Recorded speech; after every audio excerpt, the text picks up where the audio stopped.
under no circumstances. In 1979, 1978, I met a young man in Los Angeles, Kwekuando, the ethnobotanist. I said, what are you studying? Chinese medicine. I said, you look Chinese. He died. I met another black man in Chicago, Dr. Sidney. What are you studying?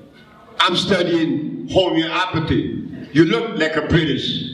That's Heinemann. He died. I saw Dr. Kite, who was responsible for me getting the place in New York. Dr. Kite was that kind. I asked him, what are you studying? He said, the Ayurvedic. But the Ayurvedic offers cream of cow milk. It offers curry, which is polymers.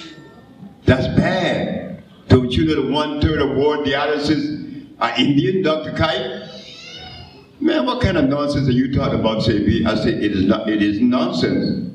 1/3 of the world dialysis patients are Indian because they eat curry. And curry is made up of polymers. What are polymers? Turmeric, paprika, and cumin. There aren't any plants that produces cumin and turmeric and paprika. They're laboratory products. They're gonna hurt you.